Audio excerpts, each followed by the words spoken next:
Hello students, 12th class की chemistry में आपका स्वागत है। हम लेसन पढ़ रहे हैं वैद्युत रसायन और उसमें हमारा टॉपिक चल रहा था कोलराउस नियम के अनुप्रयोग। और अनुप्रयोग में एक अनुप्रयोग हम पढ़ चुके हैं और अब दूसरे अनुप्रयोग जो कि अंतिम है उसकी बारी है, और वो है दुर्बल विद्युत अपघट्यों की मोलर चालकता ज्ञात करना। तो मैं आपको बताता हूं दुर्बल विद्युत अपघट्य क्या होते हैं। दुर्बल विद्युत अपघट्य वो होते हैं जिनको किसी विलायक में डालने पर और वो मंद गति से टूटते हैं, अर्थात जिनका आयनन कम होता है, वियोजन कम होता है। और दुर्बल विद्युत अपघट्यों की श्रेणी में आप याद रखना, जिस किसी भी यौगिक में आपको COOH कार्बोक्सिलिक समूह मिले, जिस किसी भी यौगिक में आपको COOH, इसे बोलते हैं कार्बोक्सिलिक समूह, और कार्बोक्सिलिक समूह अगर किसी यौगिक में आपको मिले, आप मान के चलिए वो दुर्बल पदार्थ है। ठीक है ना, वो दुर्बल पदार्थ है और ये H टूटता है जल में जाकर के और COO माइनस हो जाता है, H प्लस हो जाता है, तो मैं इसे कहूंगा दुर्बल अम्ल। तो ये एसिटिक अम्ल का एग्जांपल लूं तो बन जाएगा CH3COOH। तो यहां COOH आपको देखना है, जिनमें कार्बोक्सिलिक समूह मिले वो सारे के सारे दुर्बल होते हैं। तो ऐसे दुर्बल जो विद्युत अपघट्य उनकी मोलर चालकता हम कोलराउस के नियम से कैसे ज्ञात करते हैं, इस पर हम विचार करते हैं। तो याद रखना, परबल अम्ल और परबल लवण, सुनना गौर से, परबल अम्ल और परबल लवण की सहायता से किसी दुर्बल विद्युत अपघट्य की मोलर चालकता का मान हम ज्ञात कर सकते हैं। किसी पर्पल अम्ल और पर्पल लवण की सहायता से और किसी दुर्बल विद्युत अपघट्य की मोलर चालकता का मान हम ज्ञात कर सकते हैं। इसमें हम एक एग्जांपल लेकर पढ़ेंगे और इसमें एग्जांपल के माध्यम से डेरिवेशन हमारे एग्जाम में पूछा हुआ है और इस पर अंकित प्रश्न भी हमारे एग्जाम में आया हुआ है। तो पहले हम दुर्बल विद्युत अपघट्य के लिए मोलर चालकता ज्ञात करने हेतु और एक एग्जांपल लेते हैं। जैसे एसिटिक अम्ल है, ये दुर्बल अम्ल होता है और इस दुर्बल अम्ल की मोलर चालकता हमें ज्ञात करनी है। तो इसके लिए हमें एक तो परबल अम्ल लेना पड़ेगा, जैसे HCl ले सकते हैं, HI ले सकते हैं, HBr ले सकते हैं। ये हेलो अम्ल होते हैं, ये परबल अम्ल होते हैं, वो हम ले सकते हैं। और फिर इसी का एक जो आपने दुर्बल विद्युत अपघट्य लिया है, इसी में H हटा दीजिए और प्रथम वर्ग की कोई क्षार धातु लगा दीजिए, तो वो उसका परबल धात्विक यौगिक बन जाएगा। ये तो दुर्बल अम्ल है और दुर्बल अम्ल का H परमाणु हटा दीजिए और वहां प्रथम वर्ग की क्षार धातुएं जैसे lithium, sodium, potassium, rubidium, caesium, francium, कुछ भी आप यहां H के स्थान पर लगा लीजिए, तो वो इस दुर्बल अम्ल का क्या बन जाएगा, याद रखना, परबल धात्विक यौगिक बन जाएगा वो। और एक परबल धात्विक यौगिक हम इसी का बना लेंगे, जैसे मैं सोडियम लगा लेता हूं प्रथम वर्ग का उठाकर इसमें H में, इसकी तो हमें ज्ञात करनी है और इसकी ज्ञात करने हेतु परबल अम्ल लेना पड़ेगा। फिर इसी का बना हुआ एक परबल धात्विक यौगिक लेना पड़ेगा, ये धातु लगा दी मैंने, तो ये बन गया परबल धात्विक यौगिक। और फिर याद रखना, एक हमें इसी धातु का, जो धातु आपने यहां लगाई है, इस H के स्थान पर जो धातु आपने लगाई है धात्विक यौगिक बनाने हेतु, उसी धातु का लवण लेना पड़ेगा। लवण कौन होते हैं, यानी जिनमें हैलोजन जुड़े होते हैं, यानी जब धातु के आगे हैलोजन जुड़ा हो तो वो सारे के सारे लवण होते हैं। शर्त यह है कि यहां धातु होनी चाहिए और धातु के पीछे कोई भी हैलोजन जुड़ा हो, फ्लोराइड, क्लोराइड, ब्रोमाइड, आयोडाइड, कोई भी हैलोजन, तो वो उसका धात्विक लवण होता है। तो एक हमें जो धातु आपने यहां जोड़ी उसी का धात्विक लवण बनाना पड़ेगा, उसी का धात्विक लवण बनाकर और हम दुर्बल विद्युत अपघट्य अर्थात एसिटिक अम्ल जो कि दुर्बल होता है की मोलर चालकता ज्ञात कर सकते हैं। जैसे हमें दुर्बल एसिटिक अम्ल की मोलर चालकता ज्ञात करनी है और किसकी सहायता से, हमें परबल अम्ल जैसे HCl ले सकते हो, HBr ले सकते हो, HI ले सकते हो, और फिर जो दुर्बल विद्युत अपघट्य है उसमें H परमाणु को हटाकर उसके स्थान पर प्रथम वर्ग की कोई क्षार धातु ले आइए, उससे उसका परबल धात्विक यौगिक बन जाएगा, इसी का परबल धात्विक यौगिक बन जाएगा। जैसे CH3COO, इसमें से H हटाकर यहां प्रथम वर्ग की क्षार धातु, जैसे मैं सोडियम लगा देता हूं तो बन गया सोडियम एसीटेट। तो यहां तो ये दुर्बल एसिटिक अम्ल है, यहां ये परबल सोडियम एसीटेट धात्विक अम्ल हो गया। और अब लास्ट में एक लवण ले लेंगे, और लवण धात्विक लवण, लेकिन लवण हम ऐसा लेंगे कि यहां आपने एसिटिक अम्ल में कौन सी धातु जोड़ी है, उसी धातु का लवण आपको लेना है। और अब हम इन सारों की कोलराउस के नियमानुसार समीकरण बना करके और मोलर चालकता ज्ञात कर लेंगे। तो जिसकी ज्ञात करनी है उसकी समीकरण सबसे पहले बनेगी।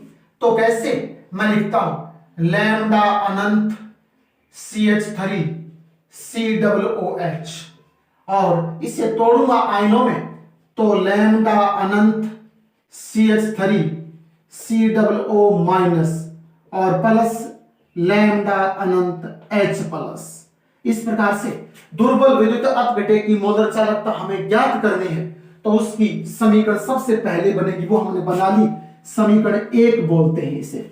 अब उसके बाद में यहां आपको परबल अम्ल है उसकी समीकरण बनानी है। तो परबल अम्ल आप HCl ले सकते हो, HBr ले सकते हो, HI ले सकते हो, ठीक है ना। आपको ध्यान रखना है कोलराउस का नियम एक संयोजी जो आयन है उन पर लागू होता है। यहां सारे एक संयोजी हैं, तो एक संयोजी पर लागू होता है। तो यहां HCl की हम बनाएंगे समीकरण, तो लैम्डा अनंत HCl बराबर लैम्डा अनंत H प्लस और फिर लैम्डा अनंत Cl माइनस, ये समीकरण नंबर 2 हो जाएगी। फिर उसके बाद में परबल धात्विक यौगिक की यानी सोडियम एसीटेट, तो इसकी बनाएंगे, तो लैम्डा अनंत CH3COONA बराबर लैम्डा अनंत CH3COO माइनस प्लस लैम्डा अनंत और Na प्लस, ये समीकरण 3 हो जाएगी। और लास्ट में धात्विक जो लवण होते हैं उनकी बनती है, तो NaCl है हमारे पास, तो लैम्डा अनंत NaCl बराबर लैम्डा अनंत Na प्लस और प्लस लैम्डा अनंत Cl माइनस, ये समीकरण 4 हो जाएगी। अब आपको करना क्या होता है, अब समीकरण 2 और 3 को जोड़ करके समीकरण 4 घटा दीजिए। 2 और 3 को तो जोड़ दीजिए, 4 को घटा दीजिए। तो जोड़ने और घटाने का तरीका, जो बायां पक्ष है वो तो बाईं साइड में जुड़ेगा और घटेगा, जो दायां पक्ष है वो दाईं साइड में जुड़ेगा और घटेगा। तो इस प्रकार से तो समीकरण 2 ये रही हमारे पास, 2 ये रही, 3 नीचे वाली, तो HCl में सोडियम एसीटेट जोड़ देंगे, NaCl घटा देंगे, तो एक साइड घट गई, फिर ये वाली साइड जोड़ देंगे और घटा देंगे।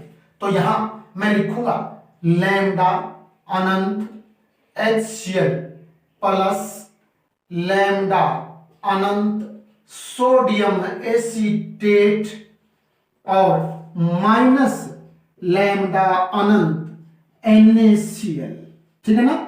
मैं 2 और 3 का बायां हिस्सा जोड़ करके उसमें से 4 है उसका बायां हिस्सा घटा चुका हूं, अब दाएं हिस्से की बारी है, तो बराबर लगा देते हैं। समीकरण 2 पर चलते हैं, लैम्डा अनंत H प्लस लैम्डा अनंत Cl पहले लिखूंगा, तो लैम्डा अनंत H प्लस और प्लस में लैम्डा अनंत Cl माइनस, और जोड़ में तीसरी समीकरण में क्या आएगा, लैम्डा अनंत एसीटेट आयन, तो लैम्डा अनंत और एसीटेट आयन, और फिर प्लस में क्या आएगा, लैम्डा Na, क्या आएगा, लैम्डा अनंत और Na प्लस सोडियम आयन। उधर आगे माइनस वाला आता है, वो माइनस यहां लगा देता हूं क्योंकि घटाना है। अब ये हिस्सा घटाऊंगा, तो लैम्डा अनंत Na प्लस और ये यहां कोष्टक लगा देता हूं और प्लस, और लैम्डा अनंत Cl माइनस, ठीक है ना। यहां ये कोष्टक में कर दिया तो कोष्टक के बाहर माइनस है तो अंदर वाला माइनस हो जाएगा, यहां माइनस कर देता हूं, ठीक है ना। यहां तो प्लस है लेकिन कोष्टक के बाहर माइनस होने से ये वाला जो प्लस है वो यहां माइनस हो गया। और अब जो प्लस और माइनस के वापस में कैंसिल कर दीजिए तो देखिए लैम्डा, ये Cl लैम्डा वाला है, ठीक है ना। लैम्डा वाला ये जो Cl दिखाई देखा है, इस Cl में जो लैम्डा प्लस का है तो यहां Cl में जो लैम्डा है वो माइनस का, ये कैंसिल हो जाएगा इससे। और इसी प्रकार सोडियम देखिए, ये सोडियम यहां लैम्डा प्लस का है, इस सोडियम में लैम्डा है वो माइनस का है, ये कैंसिल हो जाएगा। तो हमारे पास इस बाएं हिस्से दाएं हिस्से में H प्लस का और एसीटेट माइनस आए, ये बचे हैं। तो इधर हमारे पास क्या बचा है, यहां लिख देता हूं, यहां लिखूं तो आएगा लैम्डा अनंत HCl प्लस लैम्डा अनंत S sodium acetate minus lambda अनंत NaCl और बराबर लैम्डा अनंत H प्लस और लैम्डा अनंत एसीटेट आयन, ये बच गया हमारे पास।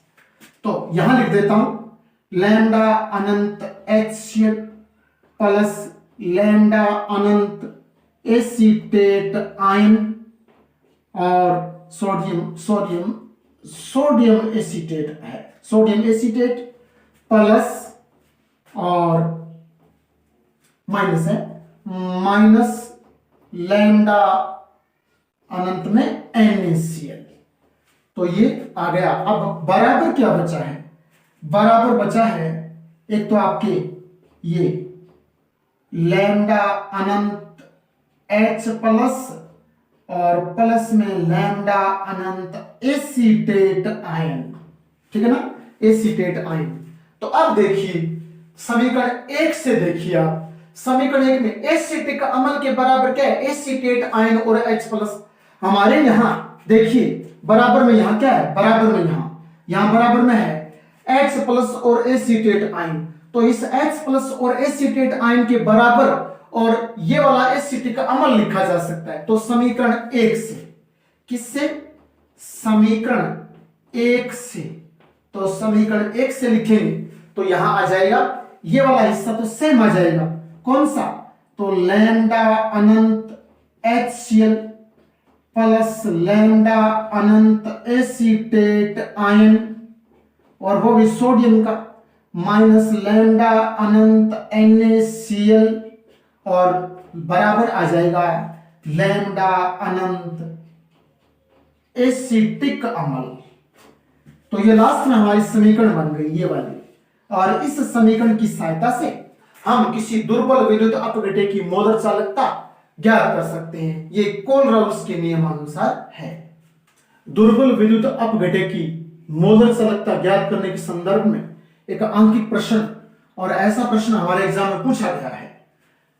यदि अनंत तनुता पर HCl CH3COONA यानी सोडियम एसीटेट और सोडियम क्लोराइड की मोलर चालकताओं की मान क्रमशः 426.1, 91.0 और 126.45 siemens into centimetre square into mole inverse है, तो अनंत तनुता पर एसिटिक अम्ल की मोलर चालकता ज्ञात कीजिए। तो आसान सी बात है, जो आप डेरिवेशन हम पढ़ चुके हैं वो ध्यान में रखिए। परबल अम्ल है ये वाला, ये धात्विक जो यौगिक है वो है और ये धात्विक लवण है।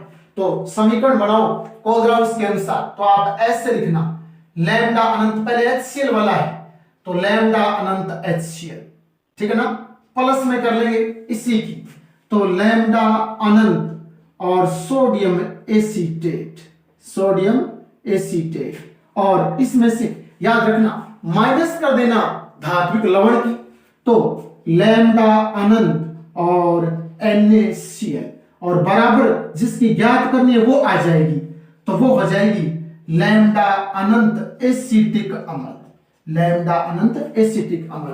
अब जो जो वैल्यू है HCl की कितनी है चालकता का मान 426.1, तो यहां लैम्डा अनंत और यहां हम 426 ले लेंगे, तो फिर लैम्डा अनंत और वैल्यू लिखने की आवश्यकता नहीं है, आप सीधा लिखिएगा कि ये हो जाएगी 426.1 और फिर आपके सोडियम एसीटेट की क्रमशः है 91.0, तो प्लस में 91.0 और फिर माइनस, और धात्विक लवण NaCl की है 126.45, तो 126.45 ये हो जाएगी, और ऑटोमेटिकली इनका प्लस और माइनस एसीटेट आयन की ऑटोमेटिकली ज्ञात हो जाएगी।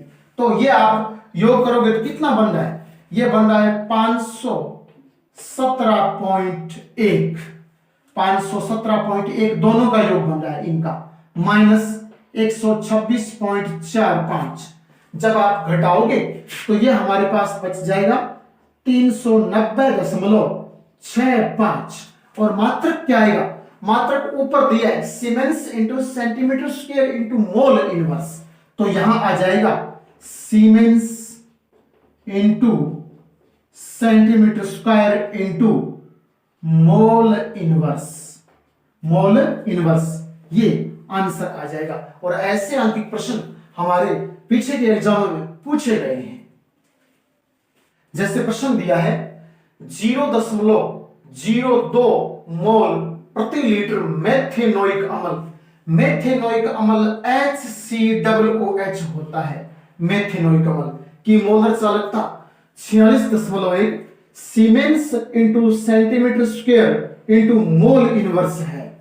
इसकी वियोजन मात्रा अल्फा होती है, वियोजन मात्रा अल्फा को बोला जाता है, और वियोजन स्थिरांक इसे के कहते हैं, के, और अम्ल का दे तो के ए लगा देना, क्षार का पूछे तो के बी होता है। यहां अम्ल दिया है मेथेनोइक अम्ल, तो के ए हो जाएगा वियोजन स्थिरांक की गणना कीजिए। दिया गया है लैम्डा अनंत H plus 349.6 siemens into centimetre square into mole inverse, ये इसकी मोलर चालकता है H प्लस आयनों की, और यहां HCOO माइनस आयनों की मोलर चालकता है वो 54.6 siemens into centimetre square into mole inverse है। तो अब हम ज्ञात करते हैं, पहले हम जो मेथेनोइक अम्ल है उसके कोलराउस के नियमानुसार और समीकरण बना लेते हैं। तो HCOOH लैम्डा अनंत HCOOH, और इसे तोड़ोगे तो लैम्डा अनंत और H आपके प्लस में टूटेगा, और फिर उसके बाद में लैम्डा अनंत और HCOO माइनस में टूटेगा। इस प्रकार से बन जाएगा, और ये हमें यहां दिया गया है, तो देखिए हम निकाल लेते हैं। लैम्डा H का मान ये रहा हमारे पास 349.6 प्लस, और लैम्डा HCOO माइनस का जो मान है वो ये रहा 54.6 siemens into centimetre square into mole inverse. इसका योग 404.2 siemens into centimetre square into mole inverse प्राप्त होगा। अब उसके बाद में हम वियोजन की मात्रा अल्फा ज्ञात करते हैं।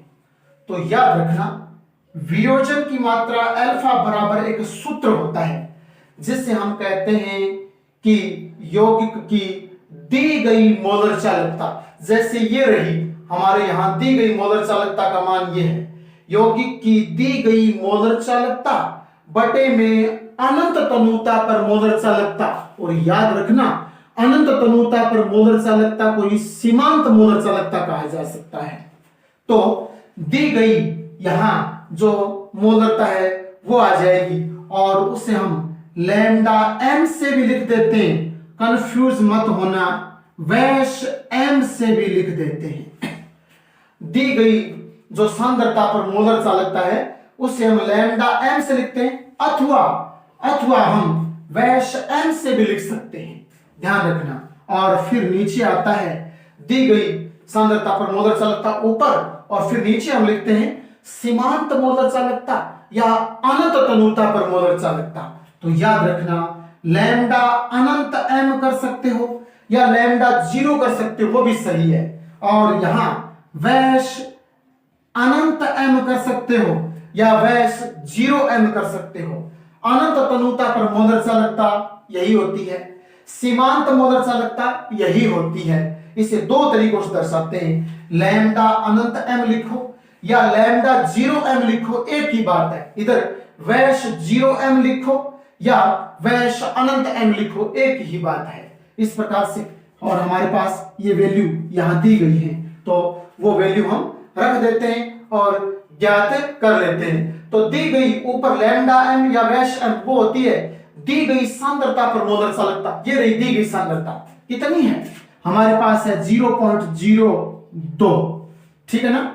और उसके बाद में फिर अनंत तनुता पर मोलर चालकता, अनंत तनुता पर जो मोलर चालकता है उसका मान हमारे पास प्राप्त हुआ है 404.2। तो 404.2 siemens into centimetre square into mole inverse. जब आप इसको हल करोगे तो ये बन जाएगा 0.0 और फिर उसके बाद में नहीं, इतने में आ रहा है, ये एक पद आ रहा है 114, 0.114 बन जाएगा। मात्रक नहीं आ पाएगा क्योंकि ऊपर भी तो मोलर चालकता है, नीचे भी मोलर चालकता है, तो दोनों तरफ ही siemens into centimetre square into mole inverse है, तो कैंसिल हो गए। तो फिर दोनों राशियों का अल्फा वियोजन स्थिरांक है, इसका मात्रक नहीं आएगा। और अब वियोजन स्थिरांक के बाद अब वियोजन की मात्रा अल्फा के बाद अब वियोजन स्थिरांक ज्ञात करते हैं। तो वियोजन स्थिरांक Ka होता है और Ka बराबर याद रखना C अल्फा स्क्वायर बटे में 1 माइनस अल्फा होता है। C अल्फा स्क्वायर बटे में 1 माइनस अल्फा होता है। तो यहां जो C है वो हमें दी गई सांद्रता है, तो दी गई सांद्रता पर मतलब सांद्रता ये रही, दी गई सांद्रता तो ये रही 0.02, तो आ जाएगी 0.02 और इंटू अब अल्फा वियोजन की मात्रा, अभी हम वियोजन की मात्रा ज्ञात करके लाए थे, अल्फा का मान ये रहा 0.114 इंटू 2 बार है, तो 2 बार हम इसको लिख देंगे और बटे में 1 माइनस अल्फा, तो अभी अल्फा का मान वो निकाला ही था, तो 0.114 और जब आप इसे हल करके लाओगे सारे को तो ये बनेगा 3.667 इंटू 10 की पावर -4 मोल प्रति लीटर, मोल प्रति लीटर बनेगा ये आंसर, ठीक है ना। वियोजन स्थिरांक मोल प्रति लीटर में होता है, तो मोल प्रति लीटर इसका आंसर आ जाएगा।